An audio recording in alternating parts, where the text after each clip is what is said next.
Good afternoon to everybody present in the meeting. Good afternoon to all the respective teachers. So, I am Atharva Kanse from 10th ICSC, and today we will be discussing on a very interesting topic, that is motion in one dimension. So, before starting this, I would like to wish all the teachers a very happy Teachers' Day. So, as we all are aware that uh, has been this program has been organized on the account of the Teachers' Day. So, this Teachers' Day is celebrated in the memory of Dr. Sarvapalli Radhakrishnan, who was an Indian professor, philosopher, and politician who served as India's first vice president and the second president. And so, in the memory of him, we celebrate the Teachers' Day on 5th September. So starting with our topic now, that is motion in one dimension, we will start with a very basic concept, that is physical quantities. So can anybody of you tell me anything about this topic, physical quantities? What? Can you tell anybody?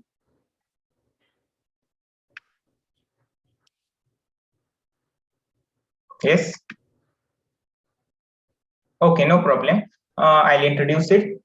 So the physical quantities are the quantities which can be measured and can be expressed in numbers and units. So in simple language, any quantity which can be measured and which you can write in the numerical form and in the form of the units. So these quantities are called as physical quantities. So that's all about the physical quantities. Example are mass, length, etc. So these scalar quantities are divided into two types further, that are scalar quantities and vector quantities. Any one of you, can you tell me about scalar quantities? Anything? What? Yes, please. You can tell. Are exerted in direction. They are not having direction. Okay, yes, correct. So the scalar quantities can be defined as the physical quantities which require only magnitude to express them. So such quantities are called as scalar quantities. Examples of these are mass, length, time, distance, etc. Now for the better understanding, if I give you an example, like if your mother asks you to buy 2 kg of sugar from a grocery shop, so in this statement or in this condition, only the thing that you means that 2 kg of sugar, this quantity, this magnitude 2 kg is important. There is no need to specify the direction for this. So the such quantities which do not require any direction and only the magnitude is important, such quantities are called as scalar quantities. We will move forward to vector quantities. These vector quantities are completely contrast to the scalar quantities. So vector quantities can be defined as the physical quantities which require both magnitude and direction to express themselves are called vector quantities. So the examples of this are the torque, displacement, acceleration, force, acceleration due to gravity, etc. So in this case, the quantities in which magnitude is required, but also direction needs is compulsion. There is a compulsion to describe the direction. So for a better example, if I tell you to push a box with uh, with a with some weight, the box has some weight, so that is the magnitude or the numerical value. But when I say that push this box, so definitely I need to tell you that in which direction I should means you should push the box, or in which direction the displacement should occur. So such quantities in which in which both the direction and the magnitude are required to express themselves are called as vector quantities. So is it understood, scalar and vector quantities? Yes. Okay. Any doubt? No. Okay, we'll move forward. So our next topic is rest and motion. So this is a very primary topic. Can anybody tell me about rest? What you feel about? When object is stationary, not It is movement. Yes, correct. You are correct. So a body is said to be in rest if it is stationary or it does not change its position with respect to its immediate surrounding. So example for this is a car at rest or a cart at rest, bus at rest. So any body which will be at rest, so this will possess rest. So for better thing, for means this specifies that this body will not make any change in its motion or its state, and will not possess any type of motion, nor it will change its position let under the under any circumstances. So this body will be said to be in rest. Now we'll move forward motion. So anybody motion? Motion is change with time of the position of a body. Yes. Changing. Body is said to be in motion if it is not stationary. Very correct. So body is said to be in motion if it changes its position with respect to its immediate surroundings. Example: a moving car, moving bus, any moving thing has possesses the motion. So here I can say that if a body continuously changes its position and possesses the motion and moves without considering any of the immediate surrounding circumstances, and it moves, so this will be said as a body in motion. So that's all about this topic, which is rest and motion. Nextly, we will move forward to distance and displacement. So commonly we use this term distance in our daily life. So can anybody tell anything about distance? Anybody wants? Yes. Okay, no problem. So distance can be defined as the total length of path through which the body moves. This is called as a distance. So it is a scalar quantity. So definitely only the magnitude, that is the numerical value, will be required. No need of direction to specify here. SI unit is meter and CGS unit is centimeter. So considering an example here, if I say that a body moves, if a body has traveled 10 kilometer, then we can say that the distance covered is 10 kilometer. So here no need of direction needs to be specified. Only the numerical value is important as far as the part of distance is concerned. Next subtopic is displacement. So the shortest distance from the initial point and final point is called as displacement.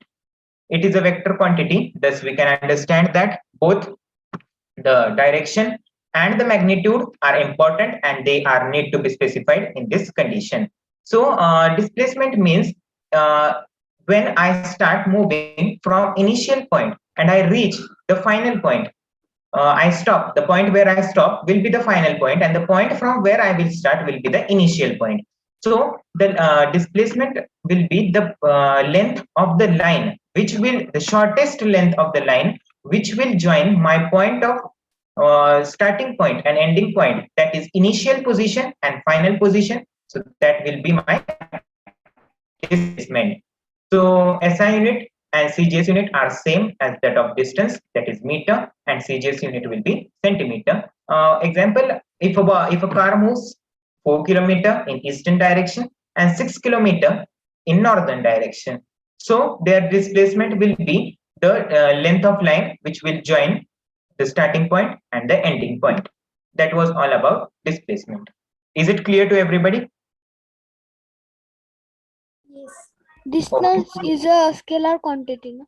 Yes, distance is a scalar quantity. Therefore it will require only magnitude. And here, as it is displacement is a vector quantity, both the things, that is the magnitude and the direction, needs to be specified. Any more doubt? Okay. Our next topic is speed. So first of all, we'll go for a bit introduction of speed. So this concept of speed was discovered by Italian physicist Galileo Galilei So this is the person, that is Galileo Galilei, has contributed for the discovery of the speed, and so because of him only today we can um, make the use of this concept. Moving forward, our topic is speed and velocity. So speed, yes. Anybody has any idea about speed? Wants to talk? Yes, speed is Yes. a scalar quantity that refers how fast an object is moving. Very correct. Yes. As he said, it is also correct. And speed is defined as the rate of change of distance with time.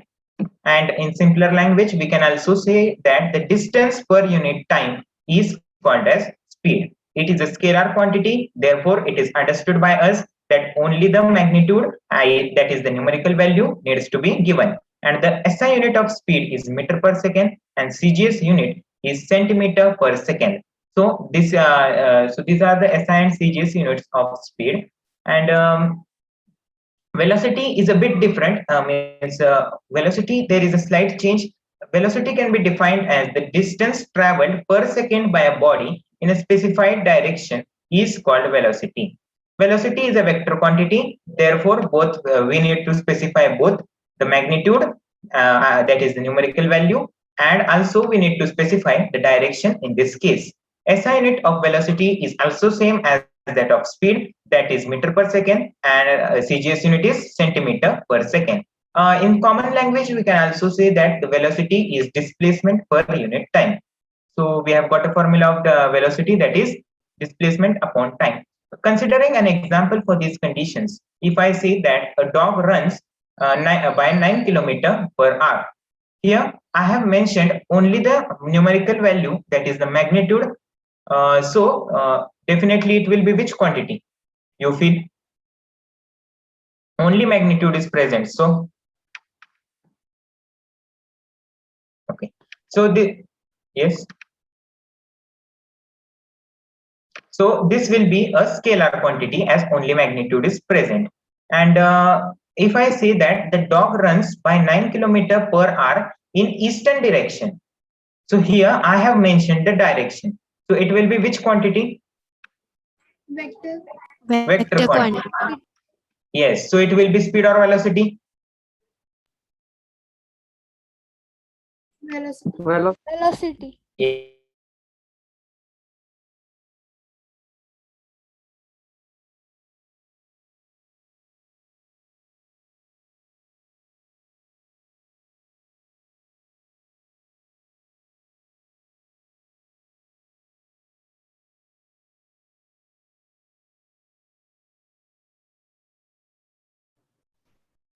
Range issue आहे का? Atharva? Increase in the velocity, increase in the velocity per second. So we have got a derived a formula for this acceleration, that is A is equal to U plus AT. So that was about acceleration. Example of acceleration will be where a ball rolling down at a slope. So this will possess acceleration, as there will be an increase in the velocity whenever the ball is going to roll, and it will move down the slope in forward direction.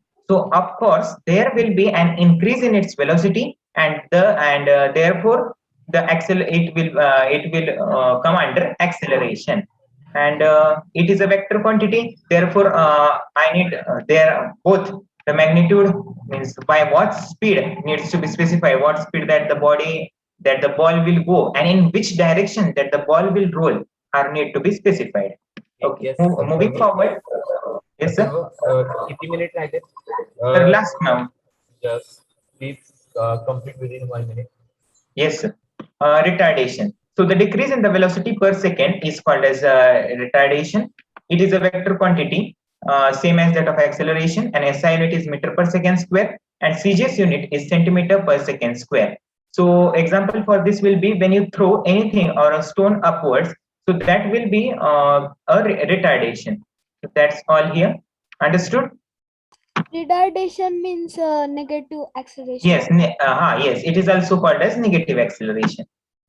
Yes, okay. Our now last topic is acceleration due to gravity, which is denoted by small letter g. When a body falls freely under gravity, the acceleration by the body produced due to Earth's gravitational attraction is called acceleration due to gravity.